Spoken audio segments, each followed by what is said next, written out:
Hello, everyone, and welcome back to Everyday Excellence. I'm your host, Todd Baldwin, and today we have Karen Crnkovich, the owner of DMC Service. Karen, how are you doing this morning? I'm good. How are you? I'm doing good. I'm glad we were finally able to connect. I know when we talked recently, you were under the weather, so glad to see you smiling and Oh, feeling better.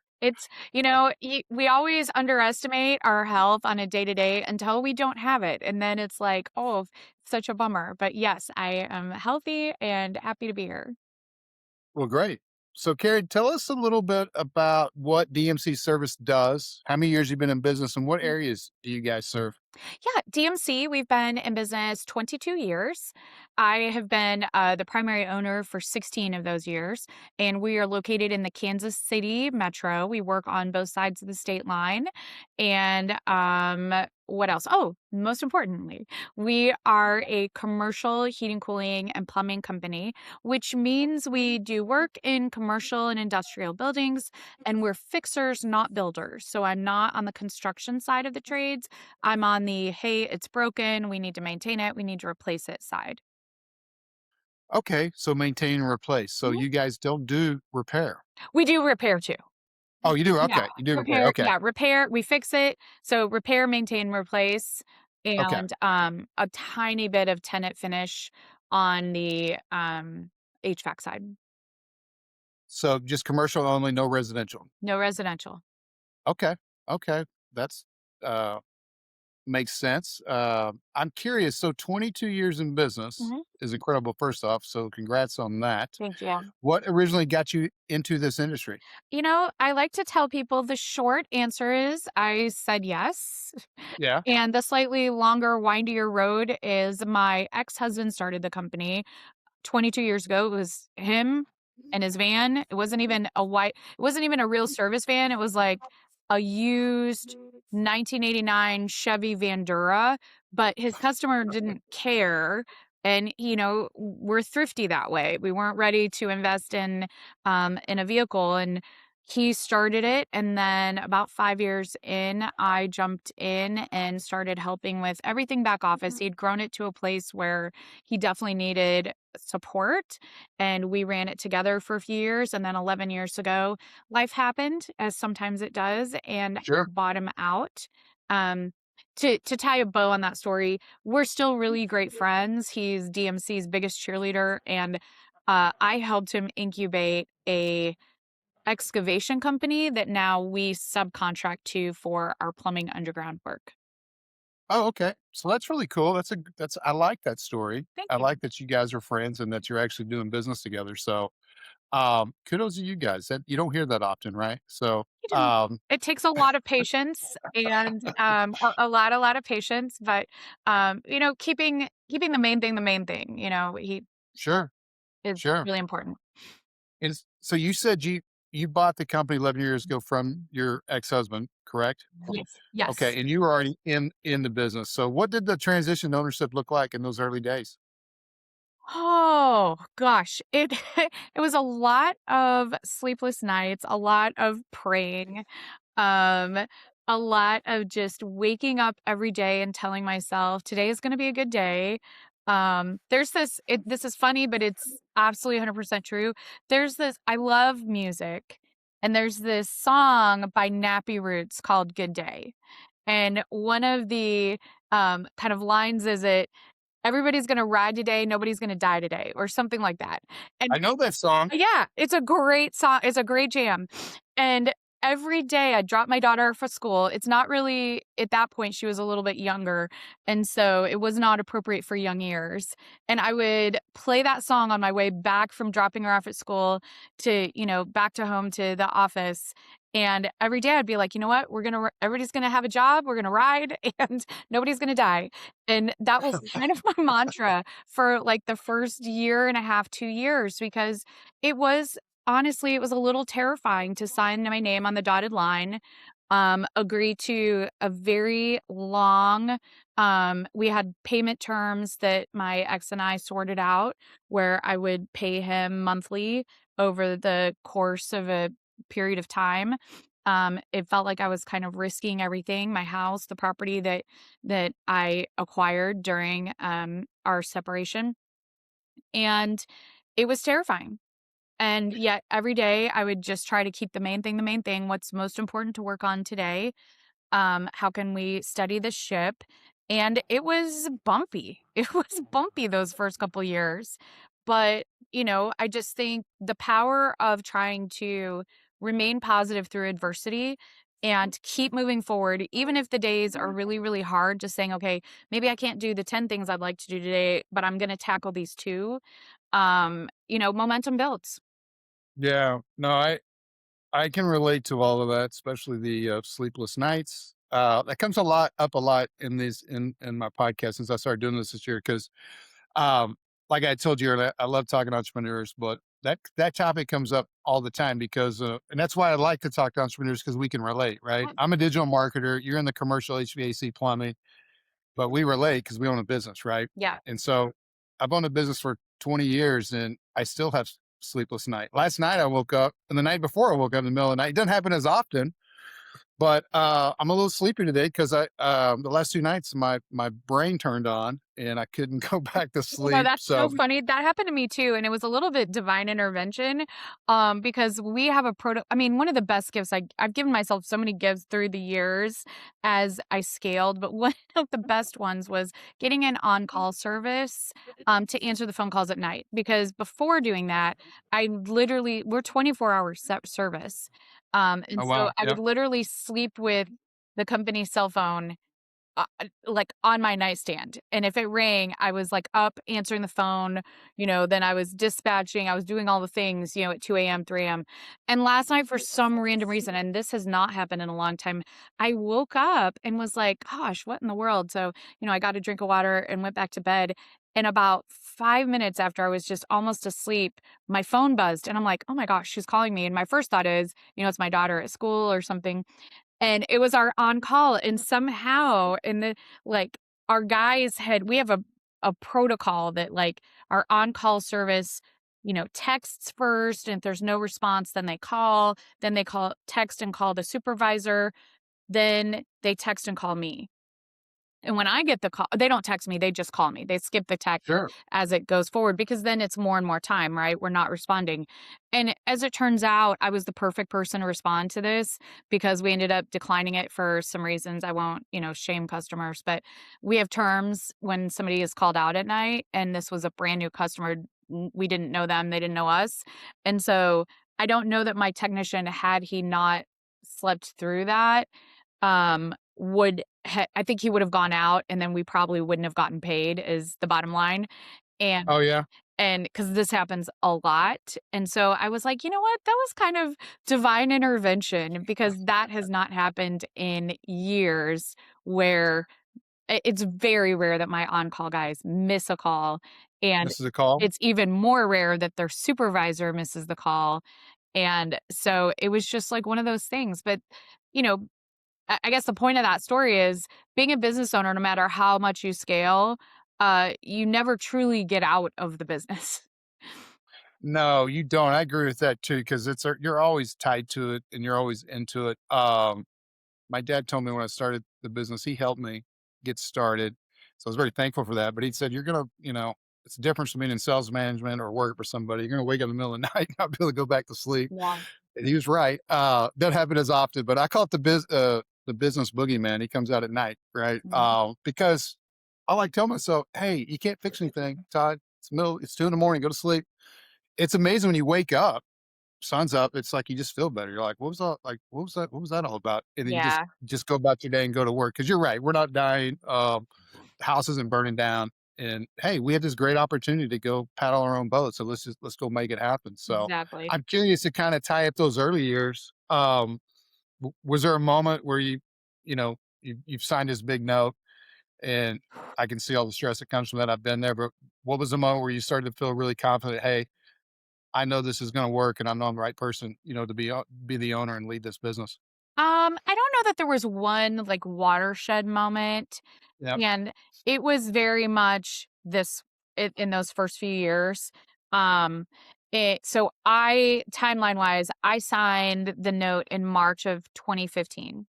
Yep. And then I hired in early six in shortly after I made a key hire, and this was a gentleman who was essentially my number 2 and kind of the, brain trust, the advisor, like, technical advisor, to the company, and he was a godsend. I mean, he was the right person at the right time. He, had been in the industry for a very long time. He had an enormous amount of experience. It was a relief because now I knew the guys that I had in the field were getting great mentorship. And then Yeah. we ended up getting a little ahead of our skis, if you will, in 2017, 18. We had 2 big projects that, one of them would have increased, our revenue by 50%, like just one project. Yeah. We were dreaming big, we were, striving and growing, and he's like, "Well, we can bid on both." I was like, "We're not gonna get both, so go ahead," and then we did get both. And I was Oh, yeah. like, "What just happened?" And, one of the many, many lessons I've learned is that, in my service guys, my fixers aren't installers. And fixers and installers, they're both, cats in the Sahara, but one's a cheetah and one is like a lion. And it is not the same like mentality, it's not the same work pace, and those 2 projects almost put me out of business. And Oh, wow. Yeah. it was, the first one we broke even, which I was very grateful to break even. We were like 1,600 hours over because my guys Oh, yeah. Wow. men, they're like, they want everything to be perfect. And installers have a kind of, we're machine workers, we're factory workers doing it quickly. They want it to look good, but not perfect. They're not taking their time to do things. And my guys definitely were. And then the next project, we lost $100,000 on a $300,000 project, and it was really, really dicey for quite a while.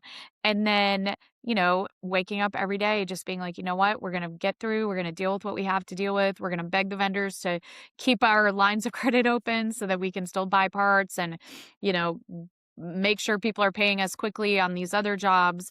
And when we finally turned the corner on that, and cash started flowing in a positive direction rather than a negative one, I felt like this huge sigh of relief. And I was Sure. like, okay, now when because at one point we were like 90-day payment on or 120-day payments on every single vendor, except insurance, payroll was always met, and taxes were always paid. Those were the 3 like non-negotiables. Sure. Everybody else was just getting paid less, and 90% of my time was just begging vendors to not close us down, to keep selling us, Yeah. Yeah. and to do that, I was getting personal credit cards, like tapping into my own personal line of credit. Like, I was paying a lot of the DMC bills just to keep everything rolling down the road, and we were finally able to get, like, a couple big payments from that bad the dumpster fire of a job, and, clear out like, okay, we're paying everybody's 120 and everybody's 90. And when we finally got to like, okay, we're at terms with everybody, everybody's been made whole, we've made it through. It felt good. And I thought, you know what? One, I've learned these lessons. I'm never going back. And Yeah. 2, now it's like uphill, uphill only. And, that was like early 2019, mid 2019, right before the pandemic. Right for the pandemic. So that's a 4-year run of up and down. Right. Yeah. And so, another reason why I love talking to entrepreneurs, because I can relate to everything you said there. Cause we've all been through that. And, that's the cool thing about it is, I'm always big on having mentors, but having a group Mhm, of, other business owners to talk to on a regular basis because, after I have those conversations, I always feel better. I was in a group called EO, Entrepreneurial Organization, for years. mhm. We had a forum. Um, but those were my peeps. Those 8 to 10 people that we met every month. And it was it's a 4 or 5 hour meeting. It's structured, but the point of that is no matter how I felt going through that, whether I am too busy, I don't need to go, but I'd go, or things were going great, or things were going bad, especially if they were going bad. When I left, I always felt better Yeah. because I'm like, you know what, man, I thought I had some issues, but Karen over there, or so and so. And then also to hear how people have overcome things, it's always very inspiring. So that's a great story. That's a great way of just hanging in there and, hey, we're going to make this thing. We're going to make it. We're going to get through the other side. So that kind of leads into culture. I love talking about um, people's culture and team. So describe to our listeners your company culture. How is it set up, and how important is it to your success? Yeah, it's the most important thing to my success. The most important thing. One of the reasons why I even bought my ex out was because at that time, when even though I was a majority owner from 2010 to 2015 when I bought him out for those 5 years. And we ran the company pretty well together. We still didn't always see eye to eye on how to run the company. And there was some things that he did that were in my opinion kind of old school, um and I didn't really agree with. I thought, you know what, Sure.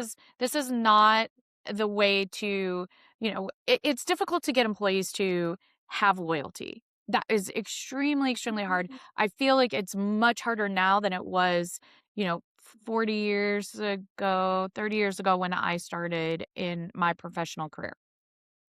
And so you have to start with having a great culture first. And that doesn't even guarantee that somebody's going to stay. If Sure. you don't have a great culture, they're almost guaranteed to not stay. And Sure. so we kind of, butt heads a little bit on that. And so when the opportunity presented itself and I was at the crossroads of, okay, do we sell this company for pieces, go our separate ways? Do I double down, bet on myself, and try to build something different, a different kind of company in the trades? I decided to take the path less taken. And the first thing I did was really work on our culture. Like, what is our mission statement? What's our vision? Who do we want to be in the Kansas City market? What are our core values? And I spent a lot of time on that. And actually, from March, when I signed on the dotted line, till December, when we had our company Christmas party and I revealed the whole shift, I took that amount of time to build that, think about it, move through that whole process very intentionally.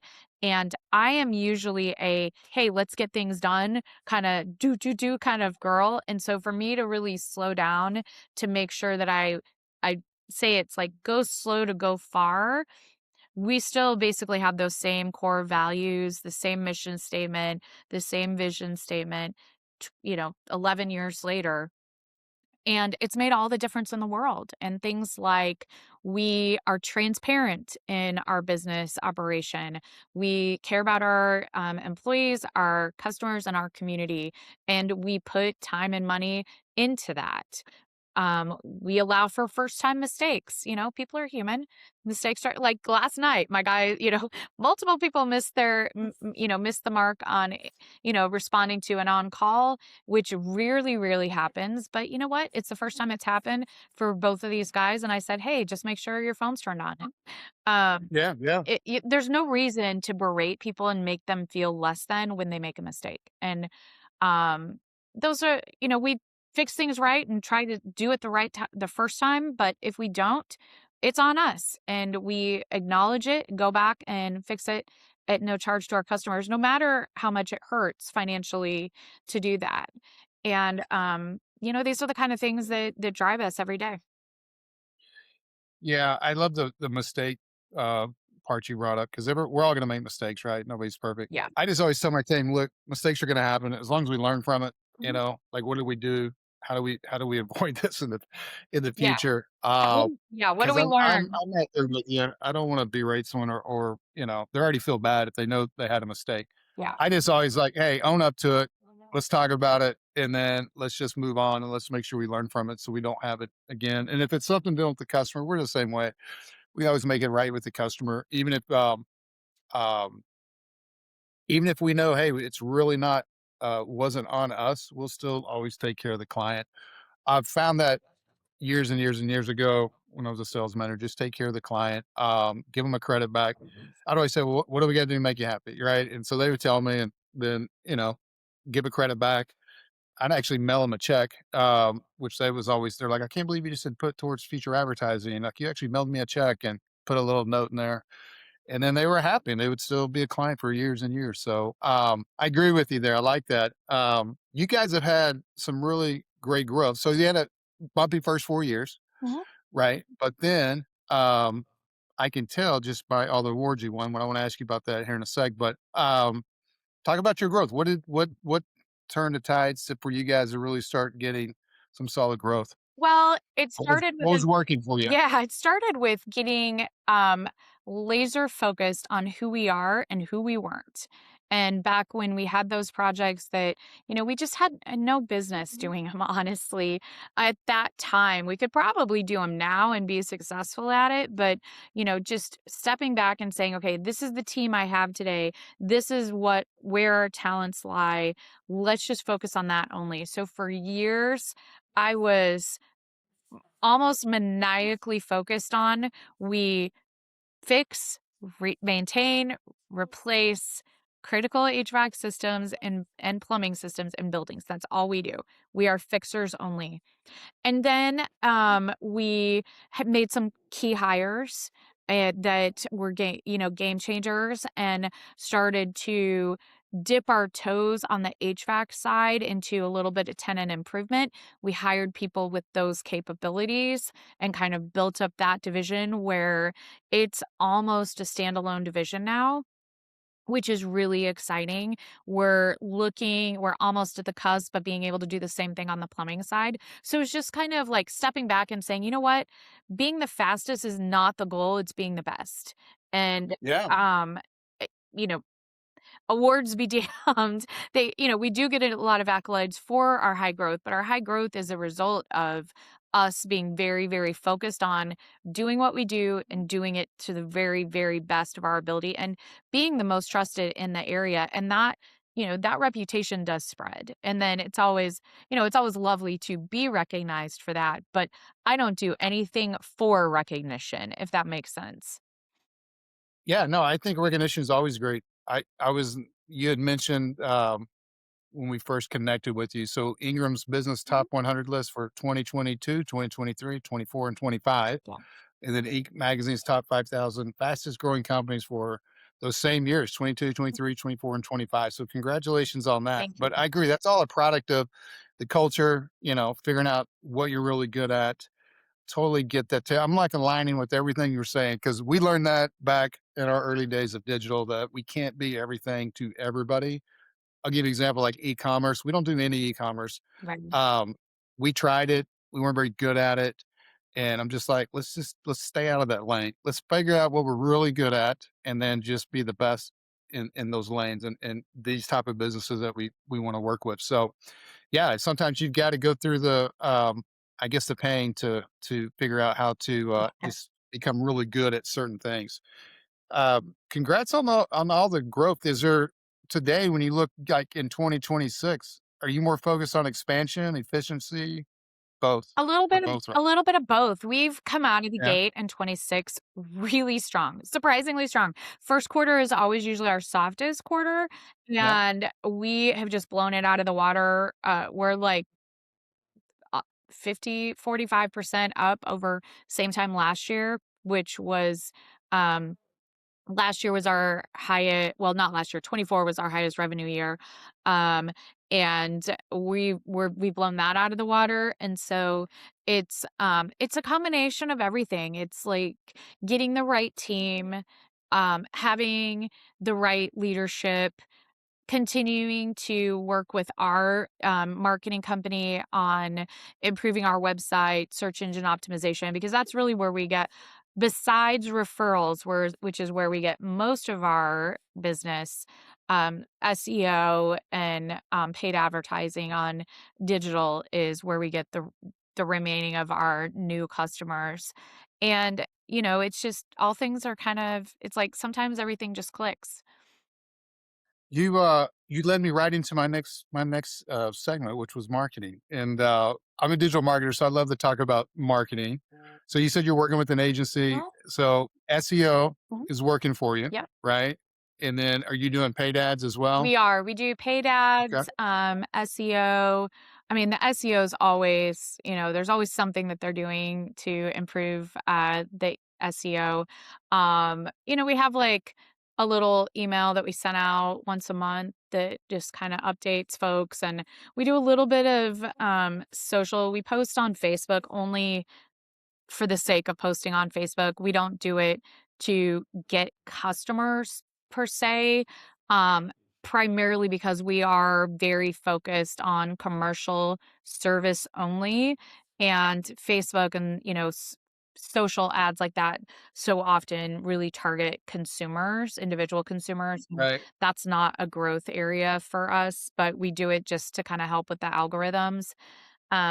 But yeah, that's pretty We much we everything. call that so social media. So we do social media posting campaigns. We call it social media evidence, right? Yeah, A lot of it is um, just to show that you're active, you're real, yeah, and that you're actually posting, right, and trying to just promote that brand.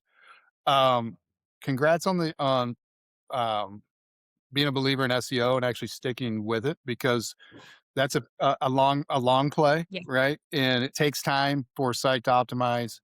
And Google's always shuffling the algorithms, but so many times business owners get frustrated early and they'll give up on it when um, I mean, I've been doing this for years, and our client sells to organic leads the best lead, right? yeah, So search engine optimization for anybody not knowing what we're talking about or SEO, um, but it takes time to build that up, and mhm, it's your digital foundation though, right? And so right, keep stacking those bricks, and then paid ads to me is it gives you the if you have a good organic presence, paid, you can really be creative, toggling that switch up and down mhm, as far as being aggressive or going after maybe new territories or targeting specific areas in your business, right? So, yeah, because you're paying for that traffic, right? And so that's cool. I also hear a lot of people in the commercial space say business owners they'll think that that won't work for them because they're dealing commercial, B to B versus B to C. So I love hearing you're like, no, no, no, those are great leads yeah. coming off the web. Um, what are some pain points that you have had or experienced with digital marketing? Have you worked? I'm curious. Have you ever worked with a bad agency?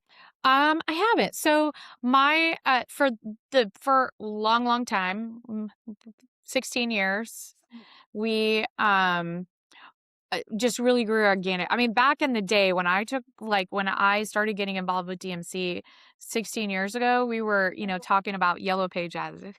Like, Yeah, yeah. you That know, that's my that background. So yeah, yeah, um yeah. That, and that I And so we grew organically for so long, just word of mouth and out like, you know, shaking hands, spreading the word, network marketing. And then sure. it was interesting because in 2019, when we got really clear about who we were and who we wanted to be in the market, I started interviewing marketing companies and I kind of did a little RFP. And it was like the end of 2019 and then rolling right into 2020, and I just found a great fit with a company. I was really, really impressed with how personalized their um, presentation was to me. They actually it wasn't cut and paste, it wasn't copy paste. They actually went to my website, did a little analysis, brought real tangible recommendations. It wasn't just like, oh, here's all the sparkly things we're going to do for you, which is basically what I got from the other two agencies. So we partnered with this company, and it was funny because the pandemic hit, we were all in lockdown, and it was that moment, having just come out of a very up and down and dicey financial situation, investing in a retainer agreement with a marketing firm felt terrifying. And I went to the owner and I was like, "Look, I don't think I'm not comfortable with the retainer you're recommending." And it wasn't a lot. It was like $5,000 a month, but I was still just so almost shell shocked from the previous experience. I was like, I don't want to get Sure. in over my head. And she was great. She was like, look, whatever you can afford, tell me. We'll work with you. And then as you grow, we can ratchet it up, which we've definitely done. And then I heard I almost hesitated, and then I was on one of the 10 million Zoom calls that we were all on during those first month and a half Right. of the pandemic, and there was this guy that was like, "Run to the roar." And I sat there and I was like, "Heck yeah. Okay, we're doing it. We're putting the foot on the gas. I'm not pulling back. I'm gonna invest with this company and we're gonna start really building our marketing." Because before then, we had a really pretty sharp website. Our website was very professionally done, but it was basically a blank page on the internet. It had no optimization, it had no SEO, it had nothing. Yeah. And Yeah. we partnered with them and made the, conscious decision to just chunk out every month little projects and start, building that pipeline of our SEO and the content in the website and then all the other actions they were taking. And it's been really very positive for our business. And one of the lessons I learned was that the more narrow our search terms are, the paid advertising words are, the more successful we'll be. And I get emails multiple times a day from marketing companies like, "Hey, Sure. we ran an analysis of your website and you're missing out on, you know, HVAC in Kansas City." I was like, "Yeah, because I'm not bidding on HVAC in Kansas City, folks." I, they, yeah. So you've been with this agency since day one, since that's your first and only 2020. Yeah. agency. I've never What, do you mind sharing the name of them? Yeah, sure, Limelight Marketing. They're based. Limelight. Okay. Yeah, Yeah. That's familiar. If I'll look, I'm always looking up yeah, agencies, but yeah, I'm very familiar with that name. So when I see their site, I know it'll ring a bell. And, I love hearing that because when I talk about pain points and bad experiences, I typically get, well, Todd, I know you're in this. I know this is what you do. So don't take this the wrong way. And then I hear the horror stories of having a bad experience with agencies. And so I love hearing a good story mhm, because our industry has really gotten a bad name because not Everyday Media Group, but the yeah, digital marketing agencies. Because there's a lot of people promising the moon, knowing that they're never going to deliver what they're saying. They're just knowing they just want to get a contract signed, get some money, throw it up on the wall, and see what sticks. So for someone to do it right and you have success and be with them for, I guess, 6 now years. going on 6 years is really cool because that's our whole strategy is when we bring on new clients, we have a goal as a company minimum 18 months, but we're looking to build long-term relationships and really just become their partner where we're not only the webmaster, but we're doing the generating leads, right? Yeah, From their own properties, whether it's paid, organic, now, of course, AI. And so that is good. That made my whole day because usually I hear these nightmare stories. So good job for Limelight. Sounds like they have a lot. I bet if I talk to them, we have a lot of the same principles in alignment. So, and I'm happy for you because it's painful to have to switch agencies, right? And yeah. then and have a bad experience because now you don't trust. And I hear it all the time, Todd. Why? The last agency said everything you said, and so why should I believe you? I mean, that's how we go into a lot of our early conversations with new businesses that reach out to us. So that's cool. And what about AI? Do they have a strategy for you guys? Are you showing up in Chat GPT? Are you getting some leads from We're these yeah, large language models as they call them? we're just starting to dip our toes in that. It's Yeah. not it's not like the top of our list. In fact, right now what we're doing is re-optimizing where we I just approved the what's it called frames to kind of refresh our website homepage and so I'm really excited about that. It's minor tweaks, but I think they're really powerful ones. As far as generating leads through AI, we haven't really jumped into that too much yet. Is- And Google, Google ads are still our number one source of getting high quality, the right customer um, leads.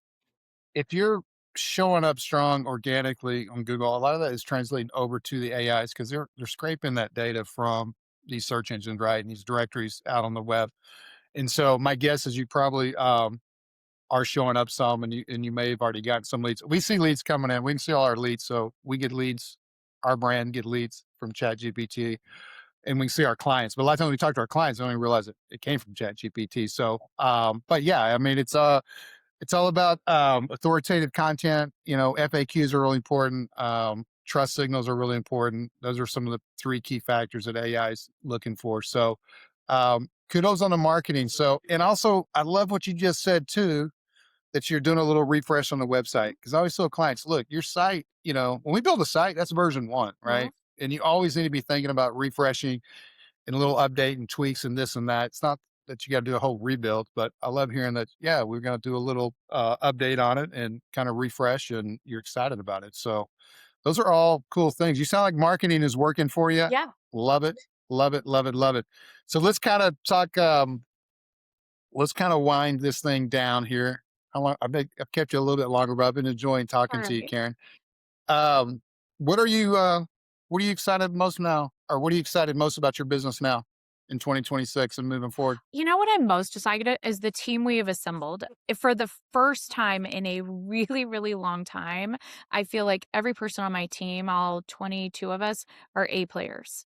And Okay. that's, that's rare air to be breathing because like, there's always 1 or 2 that you're like, "Oh, I don't know that this is gonna work," or, "Oh, I don't know that they're a good fit," and, we've had a little bit of that, and I can't say that right now. So, we've got an extraordinary team, everybody's in the right seats on the bus.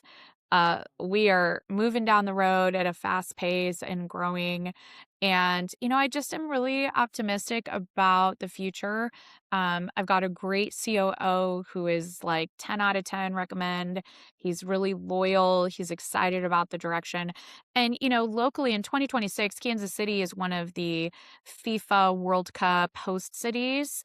I Post DFW, yeah. it's going to be interesting to see how that all plays out. Kansas City metro region has been planning this for a very long time.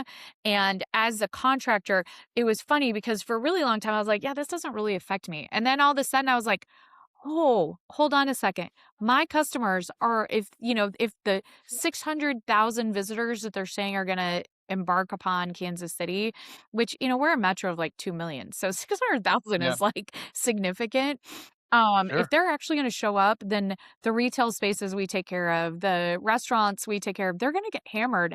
And that was the moment where it was back in January that I was like, oh, geez, we need to get some plans together. So we've been working on our own FIFA game plan and been communicating with customers like, hey, let's get your preventive maintenance done early. Hey, plumbing customers, let's go ahead and go jet your lines now in advance of, thousands of people coming through your doors. We've even gone so far if traffic ends up being a problem, developing a zone kind of team base for dispatching to because Kansas City Metro, we're not spread out like Houston, but we're pretty spread out. I mean, it takes 35, 40 minutes to get from one side of town to the other. But if there's traffic, that could be 2 hours. And Sure. so thinking creatively, like how can we quickly dispatch to the areas we need to be and just really solving to all those problems, making sure van maintenance is up to date. We've got new tires on all the trucks, everybody's oil changes are done, and just kind of locking in to see what's going to happen. And, if it ends up being kind of like, oh, gee, we really can't tell that all these extra people are here, then no biggie, nothing lost. We, did a little bit of prep work, but I'd rather be ahead of it than caught off guard. Yeah, reach out to your clients and just, "Hey, let's do a little prep Mhm. because there's a lot of people coming through." And I remember the World Cup last time North America hosted it was there were some games in Dallas, and, I was just a young, ambitious, you know, entrepreneur wannabe, but the crowds that show up, man, these are passionate Yeah. people, right? And they are intense, and they're ready to watch, soccer or football, and they're ready to have a good time. So, Kansas City is uh hosting 4 of the teams, and 3 of those teams are like I don't know much about soccer because 'cause I'm not against yeah. soccer, but I'm not a soccer girly, but we've got England, we've got Argentina, Netherlands, and somebody Yeah, staying there's with some us. heavyweights So we've coming. got some big teams and big followings staying at their Oh, home yeah. bases here. So, I do think that it's gonna be a little bit of a disruptor, but in a good way. I think yeah, no, I agree with you too. I'm curious, off topic business, but any podcast you're listening to that you'd recommend to our listeners? Yeah, so locally, as a baseball girly, there's one of my friends, Joel Goldberg. He is the voice of the Royals, and he also Yeah. years ago started his own podcast called Rounding the Bases. It's awesome. He's been doing it for years. Highly recommend.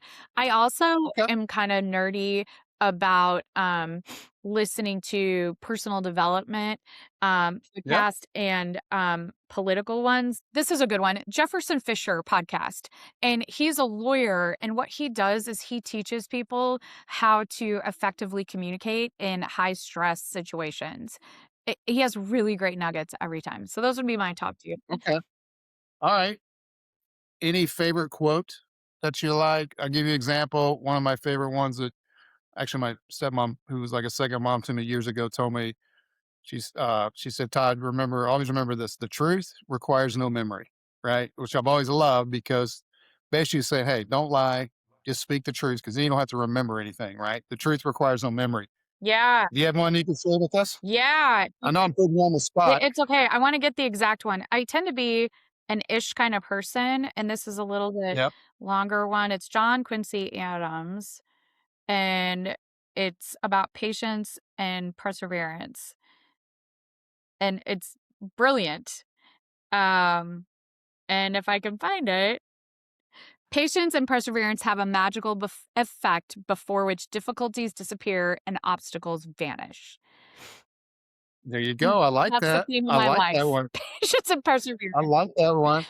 Okay, so here's my last question, Karen, for you. Somewhere out there, there's a young woman. She's inspiring entrepreneur, right? She's the young Karen Crnkovich out there. What advice would you give her if she ever wanted to start her own business or get into, say, commercial HVAC and plumbing? The number one piece of a business I give to every new or existing entrepreneur is establish a great relationship with a banker. And what I mean by that is don't just, meet them at a networking event, open up account, and then go away. What I mean is get this person's cell phone, go to coffee with your banker, update them on things. During that period of time where it was really dicey financially, I emailed my bankers every single month. Here's the good and here's the not so good that's going on in DMC. Because, for instance, I had a working line of credit that was capital, and I didn't want them to term that loan out. I was desperate. Please don't take this cash flow availability away from me. And because I had great relationships with my bankers, they all hung in there with me. None of them called their loans. They championed with me and they celebrated with me when we turned a corner. And now I don't do it every month, but I do religiously email my bankers every quarter to do the same thing. Just say, "Hey, here's the good. Here's the not so good. Here's context to what's going on. This is why you see a higher revenue and this is what this looks like." Um and it's a game changer. So, get one great banking relationship, make it solid, make it good, and then find a second one. Because sometimes bankers, the individual person isn't able to help you, and if you have a backup, that a plan B is always a good thing to have.